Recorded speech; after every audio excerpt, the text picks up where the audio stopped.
میرے محترم سامعین، شعبان کا مہینہ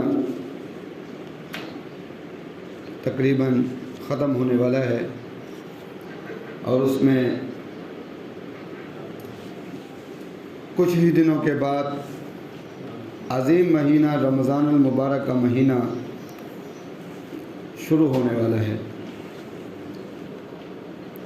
رمضان المبارک کی فضیلت اور اہمیت ہر مسلمان جانتا ہے کہ اس میں نفل نمازوں کی اہمیت جو ہے وہ فرض نمازوں کے برابر ہو جاتی ہے، اور اسی طریقے سے فرض نمازیں جو ہیں ان کی فضیلت اور ان کا اجر 70 گنا بڑھ جاتا ہے۔ تو اس حساب سے رمضان المبارک کے اندر عبادت جو کی جاتی ہے، علماء یہ فرماتے ہیں کہ رمضان المبارک میں ایک لمحہ، ایک گھڑی ایسی آتی ہے،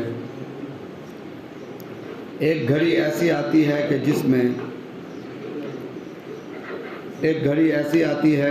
میں اتنا اجر ملتا ہے کہ اس کا اگر کوئی کیلکولیٹر اگر اس سے حساب لگایا جائے، ایک عمل کا اجر اتنا ملتا ہے کہ اگر کیلکولیٹر سے حساب لگایا جائے، دنیا کے اندر جتنے کیلکولیٹر ایجاد ہو چکے ہیں، فرمایا کہ وہ سارے کیلکولیٹر جو ہیں فیل ہو جاتے ہیں اور اجر کا حساب نہیں لگا سکتے۔ تو اس قدر جو ہے وہ اجر بڑھ جاتا ہے۔ اور اس مہینے کے بارے میں یہ بات آتی ہے کہ پہلا عشرہ جو ہے وہ رحمت کا ہے، دوسرا عشرہ جو ہے وہ مغفرت کا ہے، تیسرا عشرہ جو ہے وہ جہنم سے آزادی کا ہے۔ تو رحمت بھی کوئی معمولی چیز نہیں ہے، کیونکہ سب کچھ جو ہے وہ اللہ کی رحمت سے ہی ممکن ہے۔ جب تک اللہ کی رحمت انسان کو نہیں ڈھانپے گی، انسان کی طرف، مسلمان کی طرف، ایک عابد کی طرف، ایک عالم کی طرف اور ایک شیخ الحدیث کی طرف، ایک قاری کی طرف جب متوجہ نہیں ہوگی تو اس وقت تک اس کو کوئی فائدہ حاصل نہیں ہوگا۔ تو رحمت بھی بہت بڑی سعادت کی بات ہے۔ دوسرا ہفتہ جو ہے وہ دوسرا عشرہ جو ہے وہ مغفرت کا ہے۔ اور ایک مسلمان کے لیے کیا چاہیے؟ اس کو اللہ تبارک و تعالیٰ سے مغفرت ہی مل جائے، یہ بہت بڑی سعادت کی بات ہے کہ جب اس کی موت آئے تو وہ ایسے موت کے وقت ایسے ہو جیسے اس کے نامہ اعمال میں کوئی گناہ موجود ہی نہیں ہے۔ تو اس سے بڑی بات کیا ہو سکتی ہے؟ اسی طریقے سے آخری عشرہ جو ہے وہ جہنم سے آزادی کا ہے۔ تو جہنم سے آزادی، تو یہ تو اتنی خوشی کی بات ہے کہ علماء یہ فرماتے ہیں کہ اگر اللہ تبارک و تعالیٰ یہ اعلان فرما دے کہ اے لوگو، اے میرے بندو، میں تمہیں جہنم سے آزاد کرتا ہوں مگر میں تمہیں جنت میں داخل نہیں کرتا، فرمایا کہ یہ بھی کافی ہے، بہت بڑی بات ہے جہنم سے آزادی ہو جائے۔ اللہ جنت نہ دے مگر جہنم سے آزادی دے دے، اس کا اعلان کر دے، تو ہمارے لیے یہ بھی بہت بڑی کامیابی کی بات ہے۔ اصل پریشانی تو جہنم کی ہے، جہنم کے عذاب کی ہے کہ ہم جہنم کا عذاب کیسے برداشت کریں گے، وہ بھی ایسا عذاب جو دائمی اور ہمیشگی کا عذاب ہے۔ تو اس وجہ سے اللہ تبارک و تعالیٰ جو ہیں وہ آخری عشرے میں جہنم سے آزادی کا اعلان فرما دیتے ہیں۔ اب جو ایسا اتنا اہم مہینہ آ رہا ہے، اب اس مہینے کے لیے تیاری کی ضرورت ہے۔ علماء نے جب اس مہینے کے فضائل کو پڑھا، اس کی اہمیت کو پڑھا اور اس کے فوائد کو پڑھا، اس مہینے کے اندر مسلمانوں کے لیے کتنے فوائد ہیں اور کتنی آسانی کے ساتھ وہ اللہ کی رضا حاصل کر سکتا ہے، مغفرت حاصل کر سکتا ہے، رحمت کو متوجہ کر سکتا ہے، جہنم سے آزادی حاصل کر سکتا ہے، تو علماء نے کہا کہ ایسے لگتا ہے یہ مہینہ مسلمانوں کے لیے سیزن کا مہینہ ہے۔ جس طریقے سے ایک تاجر کے لیے ایک سیزن ہوتا ہے تو اس سیزن کے لیے وہ وقت سے پہلے تیاری کرتا ہے تو اسی طریقے سے رمضان المبارک کا جو مہینہ ہے یہ مسلمانوں کے لیے سیزن کا مہینہ ہے، تو اس کی تیاری بھی اسی طریقے سے پہلے کرنی پڑے گی جس طریقے سے ہم جو ہے تجارت کرتے وقت تجارت کے سیزن کی تیاری پہلے کرتے ہیں۔ ہمارے اکابرین کا طریقہ یہ تھا کہ ان کے بارے میں یہ آتا ہے کہ وہ رمضان المبارک کی تیاری 6 مہینے پہلے کرنا شروع کر دیتے تھے۔ 6 مہینے سے رمضان المبارک کی تیاری شروع کر دیتے تھے۔ تیاری کیا کرتے تھے؟ تیاری یہ کرتے تھے، ایک تو اپنا معمول بنانا شروع کر دیتے تھے کہ رمضان المبارک کا مہینہ آئے گا، صبح سحری کے وقت جب ہماری آنکھ کھلے گی، ہم نے سحری کے وقت اٹھنا ہے تو یہ نیکی کا کام کرنا ہے۔ اسی طریقے سے جب اس کے بعد نماز پڑھنی ہے، نماز کے بعد اتنے اوقات اتنا وقت بچے گا، اس میں ہم نے یہ نیکی کا کام کرنا ہے۔ اس کی عادت تیاری یہ ہوتی تھی، اس کی عادت بنانے کی کوشش کرتے تھے کہ ہماری عادت بن جائے، ہمیں رمضان المبارک میں نیکی کے کام کرنے میں کوئی مشکل پیش نہ آئے۔ اور ہمارے اکابرین کے بارے میں یہ بات آتی ہے کہ وہ جب رمضان المبارک کا مہینہ گزر جاتا تھا تو اس کے 6 مہینے اس فکر میں رہتے تھے، ہم جو ہے پریشانی میں رہتے تھے کہ رمضان المبارک سے ہم نے اگرچہ فائدہ تو حاصل کیا ہے مگر جتنا ہمیں فائدہ حاصل کرنا چاہیے تھا وہ ہم حاصل نہیں کر سکے، تو اس فکر میں رہتے تھے۔ تو ان کے مقابلے میں ہمارے اندر فکر تو بالکل ہی نہیں رہی۔ آج ہم دیکھتے ہیں کہ رمضان مبارک کا مہینہ شروع ہوتا ہے اور وہ ختم ہو جاتا ہے، نہ ہمیں اس کے شروع ہونے کا پتہ چلتا ہے نہ ہمیں اس کے ختم ہونے کا پتہ چلتا ہے۔ پہلے تو شروع ہونے کا پتہ اس طریقے سے چلتا تھا کہ دکانیں بھی بند ہوتی تھی، رمضان المبارک کا احترام ہوتا تھا، دکاندار جو ہے وہ کھانے پینے والی اشیاء والی دکانیں بھی بند ہوتی تھی اور کوئی کسی کو کھانے بھی نہیں دیتا تھا، ہر کوئی احترام بھی کرتا تھا، مگر آج کل وہ بھی ختم ہو گیا ہے۔ اس وجہ سے اگر آدمی باہر بازاروں کے اندر جائے، باہر نکلے، بلکہ کسی گھروں کے اندر بھی جائے تو ایسے محسوس ہوتا ہے کہ رمضان المبارک بھی نہ آیا ہے نہ آئے گا۔ تو اس طریقے سے جو ہے وہ بھی معاملہ ختم ہو گیا۔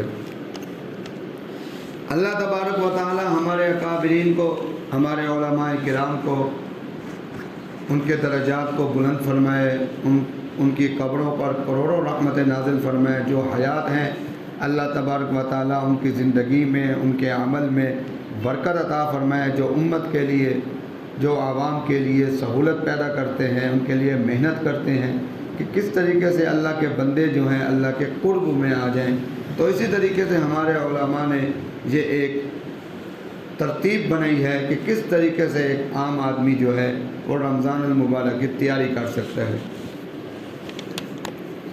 سب سے پہلی چیز علماء نے لکھی ہے کہ رمضان المبارک کی تیاری کی سب سے پہلی چیز جو ہے وہ اللہ سے دعا مانگنا ہے۔ اللہ سے آدمی دعا مانگے، کیوں کہ اللہ تبارک و تعالیٰ کی طرف سے جب توفیق نہیں ملے گی، جب تک توفیق نہیں ہوگی، اس وقت تک آدمی کتنی بھی کوشش کر لے تو وہ نیکی کا کام نہیں کر سکتا۔ تو فرمایا کہ اللہ سے وہ دعا مانگے۔ تو یہ دعا مانگنا جو ہے یہ نبی کریم صلی اللہ علیہ وسلم سے بھی ثابت ہے۔ نبی کریم صلی اللہ علیہ وسلم کے بارے میں آتا ہے کہ جب رجب کا چاند دیکھتے تھے تو آپ یہ دعا مانگتے تھے، اللہم بارک لنا فی رجب و شعبان و بلغنا رمضان۔ نبی کریم صلی اللہ علیہ وسلم رجب کے چاند کو دیکھنے کے بعد یہ دعا مانگا کرتے تھے۔ جب رجب کا مہینہ شروع ہوتا تھا تو آپ یہ دعا مانگا کرتے تھے۔ اب یہ دعا بڑی مختصر سی ہے، اس میں دیکھیں کہ اللہم بارک لنا، اے اللہ برکت ڈال، فی رجب، رجب کے مہینے میں، و شعبان، اور شعبان کے مہینے میں، و بلغنا، اور ہمیں پہنچا، رمضان، رمضان کے مہینے تک پہنچا۔ مگر اس کے اندر جامعیت ہے، جامعیت ہے۔ کیسے؟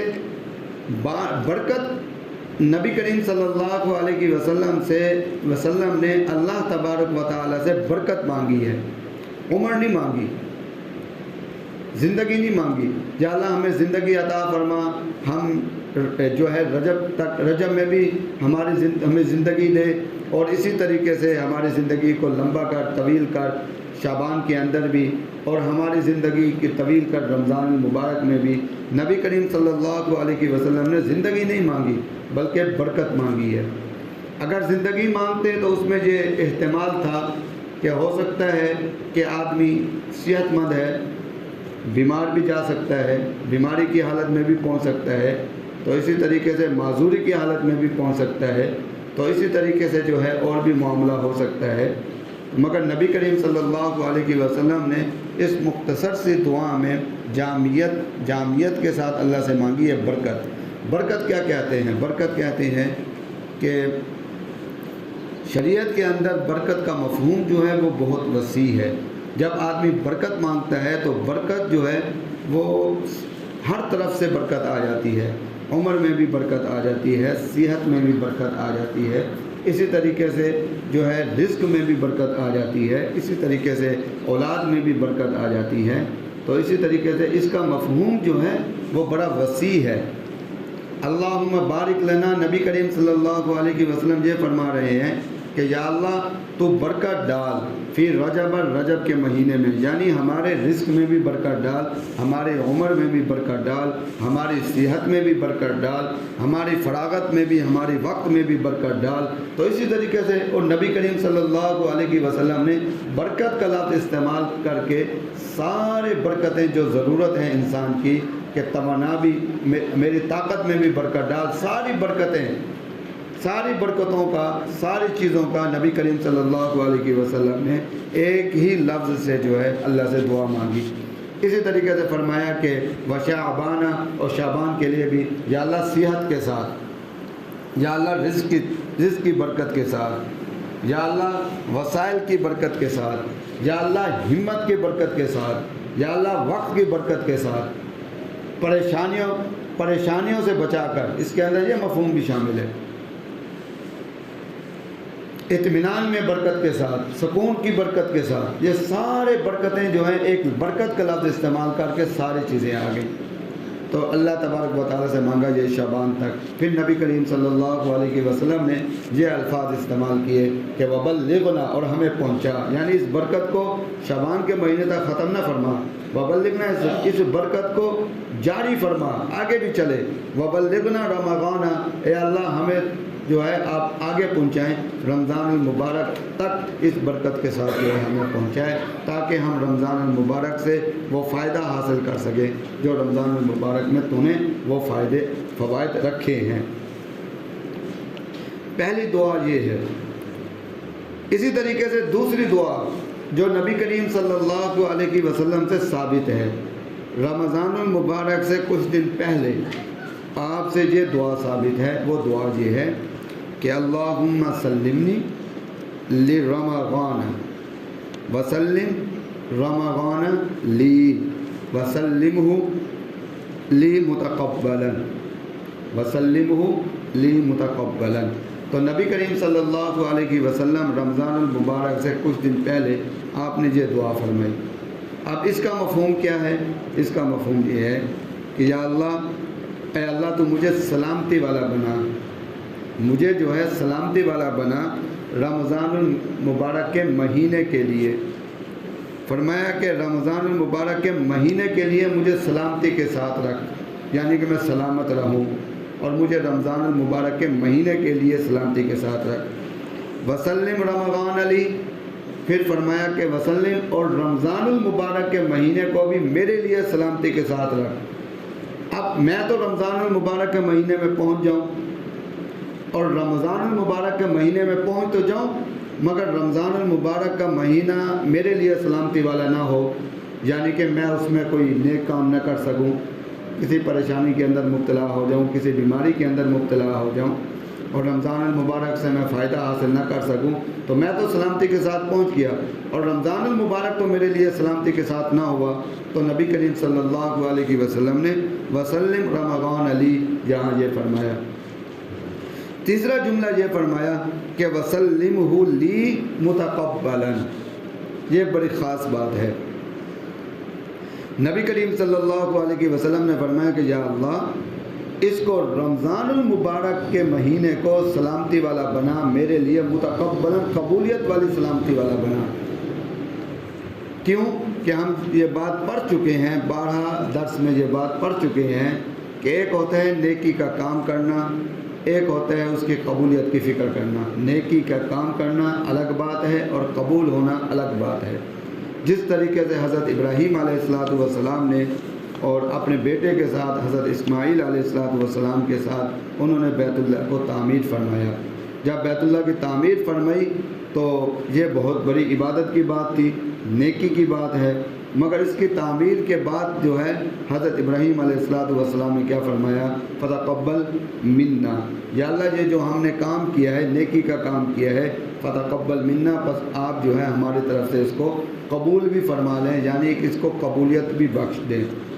اسی طریقے سے قرآن مجید میں واقعہ آتا ہے کہ حضرت مریم رضی اللہ عنہا کی جو والدہ تھی، ان کے پیٹ میں حضرت مریم تھی، تو انہوں نے اللہ سے دعا مانگی۔ ان کو معلوم نہیں تھا کہ لڑکی ہے یا لڑکا ہے، تو انہوں نے دعا مانگی کہ یا اللہ مجھے جو اب بچہ ہوگا، ان کو امید بچے کی تھی، یا اللہ اگر مجھے بچہ ہوگا تو میں تیرے راستے میں اس کو تیرے لیے، تیرے دین کے لیے قربان کر دوں گی۔ میں منت مانگتی ہوں کہ اس کو تیرے دین کے لیے قربان کر دوں گی۔ حالانکہ منت مانگنا اور اپنی اولاد کو اللہ کے راستے، اللہ کے دین کے لیے وقف کر دینا، یہ بھی بہت بڑی نیکی کی بات ہے۔ تو یہ کہنے کے بعد پھر آخری لفظ یہ ہے فتقبل منی، یا اللہ یہ نیکی کا کام تو میں کر رہی ہوں، اس کی توفیق بھی تو نے دی ہے، فتقبل منی، یہ نیکی جو ہے، یہ میرا جذبہ جو ہے، یہ میری قربانی جو ہے، اس کو قبول بھی فرما۔ اگر تو نے قبول نہ فرمایا تو پھر اگر نیکی ہم کریں اور ہماری نیکی قبول نہ ہو تو اس نیکی کا ہمیں کوئی فائدہ نہیں ہے۔ اس سے علماء آسان لفظوں میں یہ فرماتے ہیں کہ ایسی نیکی، ہم ایسی نیکی کریں جو ہمارے اللہ کو پسند نہ آئے، تو قبول کے معنی پسند کے ہیں کہ اللہ کو پسند نہ آئے، اللہ کو پسند آئے گی تو نیکی قبول ہوگی، تو اللہ کو پسند نہ آئے تو پھر وہ نیکی ہمارے لیے کوئی فائدہ مند نہیں ہے۔ تو اس وجہ سے یہاں پر بھی نبی کریم صلی اللہ علیہ وسلم نے یہ لفظ استعمال کیا وسلمہ، کہ یا اللہ اس رمضان المبارک رمضان المبارک کے مہینے کو میرے لیے سلامتی والا بنا، قبولیت والی سلامتی والا بنا، یعنی کہ رمضان المبارک کے مہینے میں جو میں نیکیاں کروں اور جو میں اس کے لیے روزے رکھوں، جو میں نمازیں پڑھوں، یا اللہ اس کو قبولیت بھی عطا فرما۔ تو علماء یہ فرماتے ہیں کہ پہلی تیاری جو ہے رمضان المبارک کی یہ ہے کہ اللہ تبارک و تعالیٰ سے دعا مانگے، اور یہ دعا جو ہے اگر کسی کو نہیں آتی تو وہ یہ دعا جو ہے وہ اردو میں بھی مانگ سکتا ہے۔ اللہ سے دعا مانگے، یا اللہ اب تو رمضان المبارک کا مہینہ قریب ہے، تو یا اللہ مجھے جو ہے رمضان المبارک کی سلامتی والا بنا، مجھے اور رمضان المبارک کو میرے لیے، اور مجھے رمضان المبارک کے لیے، اور اس رمضان المبارک کو میرے لیے قبولیت والا بنا۔ تو یہ دعا آدمی جو ہے اردو میں بھی مانگ سکتا ہے۔ تیاری کا دوسرا حصہ کیا ہے؟ تیاری کا دوسرا حصہ یہ ہے کہ آدمی جو ہے جب اللہ سے دعا مانگ لے تو پھر دیکھیں نیکی کا جو اصول ہے کہ وہ یہ ہے کہ آدمی نیکی اللہ سے مانگے پھر اس کی کوشش بھی کرے۔ جس طریقے سے ایک بزرگ کے بارے میں آتا ہے کہ ان کے بعض جو نصیحت میں ایک نوجوان بیٹھتا تھا تو وہ یہ کہتا تھا کہ حضرت آپ دعا فرمائیں کہ اللہ تبارک و تعالیٰ مجھے بیٹا عطا فرمائے، اللہ تبارک و تعالیٰ مجھے بچے عطا فرمائے۔ کتنے دن ہو گئے حضرت ہاتھ اٹھا کر دعا مانگتے تھے، یا اللہ اس نوجوان کو اولاد عطا فرما، اولاد عطا فرما، اولاد عطا فرما، اولاد عطا فرما۔ کتنے عرصے گزر گئے، وہ ہر وقت یہی بات کہے۔ تو ایک دن حضرت نے ان سے پوچھ لیا کہ بھائی، ان کو شک پڑ گیا کہ میں اتنی دعائیں مانگ رہا ہوں، اتنی دعائیں مانگ رہا ہوں، اتنی دعائیں مانگ رہا ہوں، اور اس سے پوچھتا ہوں، یہ کہتا ہے کوئی بچہ، کوئی اولاد ہی نہیں ہو رہی۔ تو حضرت نے اس سے پوچھا کہ بھائی شادی ہو گئی ہے تمہاری؟ اس نے کہا حضرت نہیں، ابھی شادی بھی نہیں ہوئی۔ تو اس وجہ سے پھر حضرت نے فرمایا کہ بھائی ابھی تمہاری شادی نہیں ہوئی تو تو کیا چاہتا ہے کہ اللہ تبارک و تعالیٰ تجھے کہاں سے اولاد عطا فرمائے؟ تو جب تک شادی نہیں کرو گے تو اولاد کیسے آئے گی؟ تو اس وجہ سے جب آدمی اللہ سے دعا مانگے گا تو دعا مانگنے کے ساتھ ساتھ اس کے دل میں، اس کے عمل میں طلب اور طرب بھی ہونی چاہیے. اگر طلب اور طرب نہیں ہوگی تو اس کی دعا کہاں قبول ہوگی؟ جو تو ایسے ہے کہ آدمی اس طرح کی مثال ہے جس طریقے سے ہم سفر میں جاتے ہیں تو ڈرائیور جو ہے ڈرائیور کے ساتھ کسی گاڑی میں جا رہے ہوتے ہیں, ڈرائیور بڑی تیزی کے ساتھ گاڑی بھگا رہا ہوتا ہے تو راستے میں دیکھتے ہیں کہ کوئی ایکسیڈنٹ ہو گیا ہے. ایکسیڈنٹ دیکھتے ہیں, جو ڈرائیور ہوتے ہیں ہم دیکھتے ہیں کہ وہ کانوں کو ہاتھ لگاتے ہیں, ایسے ایسے کانوں کو ہاتھ لگاتے ہیں, مگر کانوں کو ہاتھ لگانے کے باوجود بھی اس کی سپیڈ وہی تیز ہوتی ہے, وہی سپیڈ اس کی تیز ہوتی ہے, وہ اس سے عبرت حاصل نہیں کرتا. اس طریقے سے اس طرح کی دعا سے دعا بھی ہنستی ہے. علماء فرماتے ہیں کہ اس طریقے سے جو آدمی دعا مانگتا ہے اس کے دل کے اندر طلب اور طرب بھی نہیں ہوتی, وہ کوشش بھی نہیں کرتا, تھوڑی سی کوشش بھی نہیں کرتا, تو فرمایا کہ اس سے وہ دعا بھی, اس پر دعا بھی ہنستی ہے. تو اس طریقے سے فرمایا کہ تیاری کا دوسرا حصہ یہ ہے کہ وہ کوشش کیا ہے کہ آدمی رمضان المبارک کو اب رمضان المبارک کی تیاری کرے اسباب کے درجے میں. وہ تیاری کیا ہے؟ پہلی تیاری یہ ہے کہ رمضان المبارک میں سب سے پہلی فکر یہ ہے کہ آدمی روزے رکھے گا تو روزوں کے لیے سحری اور افطاری کے لیے کچھ چیز انتظام چاہیے, کچھ راشن چاہیے. تو کوشش کرے کہ رمضان المبارک میں وہ راشن نہ خریدنا پڑے, وہ راشن جو ہے آدمی پہلے ہی اس کا اہتمام کر لے. اگر نہیں کر سکتا تو کھجور کا اہتمام کر لے, تو راشن کا کوئی تھوڑا بہت کر لے انتظام تاکہ مجھے پریشانی نہ ہو. اگر گنجائش نہیں ہے تو کوشش کرے کہ زیادہ سے زیادہ وقت کے لیے جتنی گنجائش ہے اتنی کر لے تاکہ اتنے دن تو میرے بازار میں آنے جانے سے بچ جائیں اور میں اللہ کے ذکر الہی میں مشغول ہو جاؤں. تو فرمایا کہ پہلی تیاری یہ ہے رمضان المبارک کی سحری اور افطاری کی, اس کو فکر ہونی چاہیے تاکہ میرے گھر کے اندر جو میرے بچے ہیں, میری بیوی ہے, پریشانی نہ ہو, کوئی ان کو یہ عذر نہ ملے کہ جناب ہم نے تو آج روزہ اس وجہ سے نہیں رکھا, سحری میں کھانے کے لیے کچھ نہیں تھا. تو ایسا معاملہ گھر کے اندر نہ ہو. دوسری بات یہ ہے, اب عید رمضان المبارک کے بعد عید آ جاتی ہے, یہ مسلمانوں کی عید ہے, خوشی کا دن ہے, تو اس کے لیے کپڑے خریدنے ہیں, اس کی تیاری کرنی ہے. اس کے لیے علماء یہ کہتے ہیں کہ رمضان المبارک میں بازار کوئی اچھی جگہ نہیں ہے, بازار جو ہے کوئی اچھی جگہ نہیں ہے. تو اس کے لیے آدمی کوشش کرے کہ رمضان المبارک میں بازاروں سے بچے اور جناب عید رمضان المبارک سے پہلے ہی کپڑے وغیرہ عید کی جو شاپنگ کرنی ہے, کوئی چیز لینی ہے وہ لے لے. اگر گنجائش نہیں ہے تو فرمایا کہ پھر رمضان المبارک میں لے لے, آخر مجبوری ہے, مگر اس میں بھی احتیاط یہ کرے جس وقت بازاروں کے اندر زیادہ رش نہ ہو اس وقت چلا جائے تاکہ بازار کے اندر زیادہ گھومنا نہ پڑے, مختصر وقت میں جائے اور بازار سے بچتے ہوئے سامان لے کر عید کی تیاری کر کے آ جائے اور آ کر جو ہے پھر اللہ ذکر الہی میں مشغول ہو جائے. اور اسی طریقے سے فرمایا کہ تیسری چیز یہ ہے کہ تیاری میں آدمی کے معمولات میں بہت ساری ملاقاتیں ایسی ہیں کہ آدمی دوستوں سے بھی ملاقات کرتا ہے, بہن بھائیوں سے بھی ملاقات کرتا ہے, رشتہ داروں سے بھی ملاقات کرتا ہے, اسی طریقے سے کاروباری ملاقاتیں بھی ہوتی ہیں. تو اس طریقے سے فرمایا کہ اس کے اندر کمی کر لے. کچھ ملاقاتیں ایسی ہیں جو لغویات میں ہیں, وہ ایسے بیٹھنا اٹھنا غیبت ہوتی ہے اس میں. اسی طریقے سے ہم دیکھتے ہیں کہ کھیلنا کھولنا یہ لغویات میں ہے, تو اس سے آدمی اپنے آپ کو بچائے. اور کچھ ملاقاتیں ایسی ہیں جو بڑی اہم ہوتی ہیں, وہ ضروری ہوتی ہیں, مگر اس کو دیکھ لے وہ کس درجے تک ضروری ہے کہ ایک مہینے میں ایک ملاقات ہی کافی ہوتی ہے. تو اس کو ملاقات جو ایک مہینے میں ایک ملاقات کافی ہے تو اس ملاقات کو وہ رمضان المبارک سے پہلے کر لے تاکہ رمضان المبارک میں مجھے اس ملاقات میں میرا وقت جو ہے وہ ضائع نہ ہو. اگر بہن بھائیوں کی کوئی دعوت ہے اس طرح کی تو اس کو آدمی پہلے کر لے. افطاری کے وقت اگر کرنا چاہے تو وہ کر سکتا ہے, افطاری کی نیت سے وہ بھی کر سکتا ہے, مگر جو عام ملاقاتیں ہیں اس سے اپنے آپ کو بچائے. باقی وقت جو ہے وہ یاد الہی میں جو ہے گزارے. تیسری چیز جو علماء نے لکھی ہے سب سے بڑی اہم چیز ہے, وہ یہ ہے کہ علماء یہ کہتے ہیں جب آدمی رمضان المبارک کے مہینے سے پہلے رمضان المبارک قریب ہو تو آدمی توبہ کر لے. فرمایا کہ توبہ کر لے کہ رمضان المبارک کے مہینے میں جب وہ داخل ہو تو اس حالت میں داخل ہو کہ وہ گناہوں سے معاف ہو اور وہ اس نے توبہ کی ہوئی ہو۔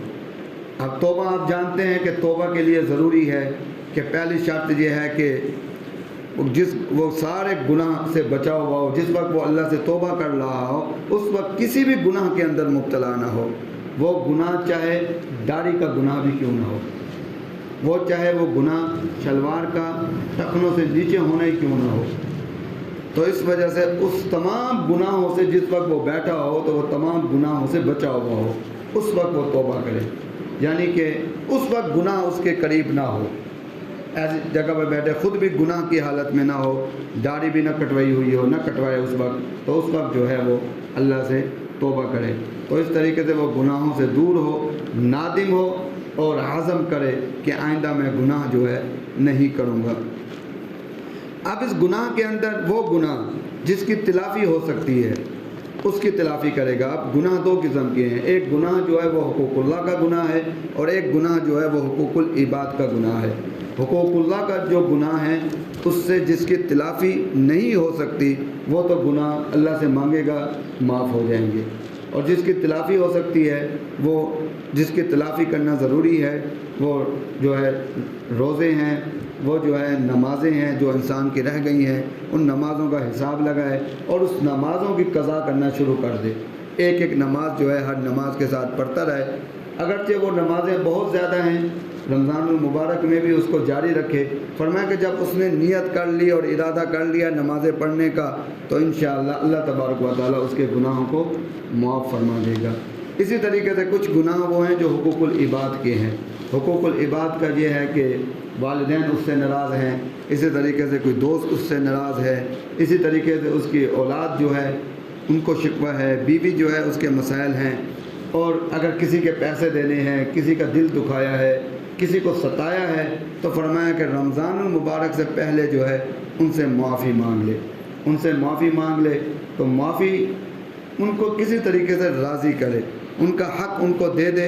اگر حق نہیں دے سکتا تو ان سے جو ہے وہ حق کے لیے وقت لے لے اور ان کے ساتھ یہ وعدہ کر لے کہ میں نے آپ کا حق دینا ہے، میں آپ کا حق جو ہے وہ ادا کر دوں گا۔ تو یہ حقوق العباد ہے۔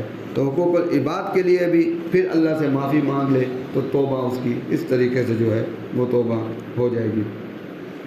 اس طریقے سے جو ہے قضا نمازوں کا سچی توبہ ہو گئی۔ اور چوتھی چیز یہ ہے کہ جب رمضان المبارک کا مہینہ شروع ہو جائے تو اس کے لیے اس بات کا اہتمام کریں کہ رمضان المبارک کے اندر رمضان المبارک کے اندر دو وقت ایسے ہیں جو بہت اہم ہیں، جن کو ہم سب سے زیادہ ضائع کرتے ہیں۔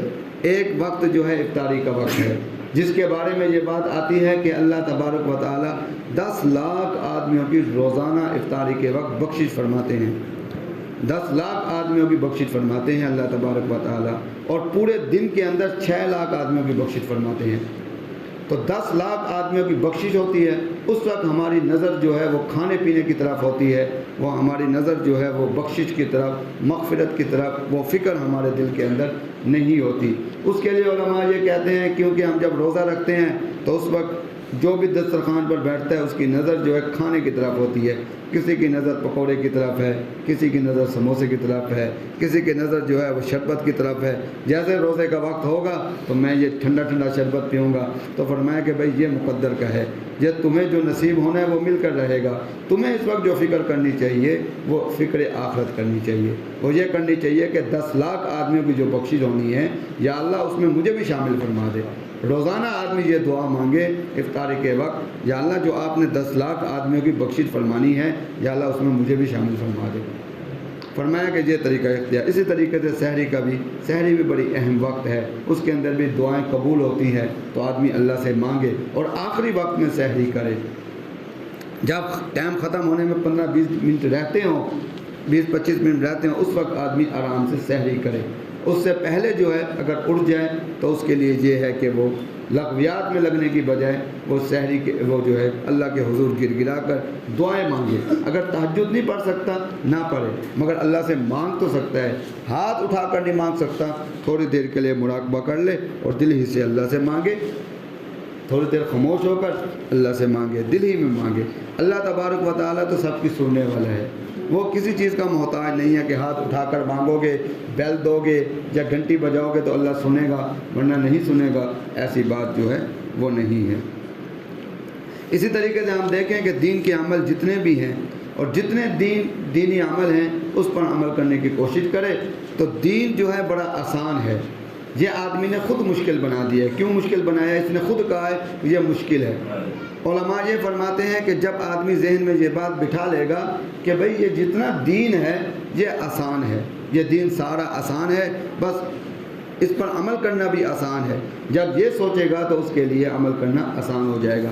تو اس کے لیے ہم نے علماء یہ فرماتے ہیں کہ دین پر عمل کرنا ہمیں اس وجہ سے مشکل نظر آتا ہے کہ ہمارے دل کے اندر اللہ کی محبت نہیں ہے، نبی کریم صلی اللہ علیہ وسلم کی محبت ہمارے دل کے اندر نہیں ہے۔ اگر اللہ کی محبت ہمارے دل میں پیدا ہو جائے، نبی کریم صلی اللہ علیہ وسلم کی محبت ہمارے دل میں پیدا ہو جائے تو ہمارے لیے اللہ کے احکامات پر عمل کرنا، نبی کریم صلی اللہ علیہ وسلم کی سنتوں پر عمل کرنا اتنا آسان ہو جائے، اتنا آسان ہو جائے، اتنا آسان ہو جائے کہ ہم کہیں کہ یہ تو کچھ بھی نہیں۔ فرمایا کہ مشاہدے میں یہ بات آتی ہے کہ آدمی کو جس سے محبت ہوتی ہے اس کے لیے وہ بڑی سے بڑی قربانی دے دیتا ہے، جس کی مثال ہمارے سامنے موجود ہے۔ ایک ماں کو اپنے بچے سے کتنی محبت ہوتی ہے، اس کے لیے سردیاں ہیں، گرمیاں ہیں، ماں اپنے بچے کے لیے، معصوم بچے کے لیے کتنی قربانی دیتی ہے کہ آدمی حیران رہ جاتا ہے۔ مگر ایک انسان دوسرے انسان کے لیے اتنی قربانی نہیں دیتا، مگر ماں کے دل میں اولاد کی محبت ہوتی ہے تو قربانی دے دیتی ہے۔ اسی طریقے سے جو ہے وہ فرمایا کہ ہمارے دل میں اللہ کی محبت پیدا ہو جائے، اور اللہ کی محبت پیدا کرنے کے لیے اس کا ایک طریقہ یہ ہوتا ہے کہ آدمی جس سے محبت چاہے کہ میرے دل میں محبت پیدا ہو جائے اس کا ذکر خیر کرے، ذکر خیر کرے، اس کے احسانات کو گنتی کرے، اس کے احسانات کو یاد کرے۔ اللہ تو ایسی ذات ہے، پیدائش سے لے کر موت تک اللہ کے احسانات ہی احسانات ہیں، اس کا تصور کرے، تصور کر کے اس کا ذکر کرے، ذکر خیر کرے، ذکر خیر کرے، ذکر خیر کرے۔ اس سے انشاءاللہ جب آدمی بار بار ذکر کرے گا، ہر دفعہ ذکر پہ اس کی محبت دل میں بڑھ جائے گی۔ تو اس کے لیے جو ہے ہم نے، ہمارے علماء نے، اکابر نے یہ طریقہ اختیار کیا ہے جو کہ قرآن و حدیث سے ثابت بھی ہے، اپنی طرف سے نہیں ہے۔ کچھ لوگ کہتے ہیں یہ بدعت ہے، یہ کہاں سے ہے؟ قرآن مجید کے اندر کتنی آیات ہیں جو ذکر کے بارے میں ہے، اور حدیث کے اندر کتنے احادیث ہیں جن کے اندر ذکر کے فوائد لکھے ہوئے ہیں، ذکر کا اہتمام لکھا ہوا ہے، ذکر کے طریقے لکھے ہوئے ہیں۔ تو اس وجہ سے وہ قرآن و حدیث سے ثابت ہیں۔ تو علماء نے یہ فرمایا کہ بیٹھ کر اللہ کا ذکر کرے، کلمہ طیبہ افضل الذکر، یہ حدیث ہے کہ افضل ذکر جو ہے لا الہ الا اللہ کا ہے، تو لا الہ الا اللہ کا ذکر کرے۔ اسی طریقے سے اللہ اللہ اللہ اللہ، جیسے ایک بچہ ماں کو پکارتا ہے، اسی طریقے سے عام آدمی جو ہے رمضان المبارک میں اللہ کو پکارے، اللہ اللہ اللہ اللہ اللہ پکارے، کیونکہ جب آدمی پریشان ہوتا ہے، بیمار ہوتا ہے تو وہ ماں کو پکارتا ہے، مگر حقیقت میں تو اللہ نے شفا دینی ہے تو اللہ ہی کو پکارے۔ جب آدمی اللہ کو پکارے گا تو علماء یہ فرماتے ہیں جس طریقے سے ماں ایک بچے کے لیے تڑپ جاتی ہے، اسی طریقے سے جب انسان ایک بندہ اللہ کو پکارے گا تو اللہ کی رحمت بھی تڑپ جائے گی، اور جس طریقے سے ایک ماں اپنے بچے کو سینے کے ساتھ لگا لیتی ہے، اس طریقے سے اللہ کی رحمت بھی اس بچے کو، اس بندے کو اپنے سینے کے ساتھ لگا لیتی ہے، اس کی سن لیتے ہیں، اس کے لیے اس کی رحمتیں نازل ہو جاتی ہیں۔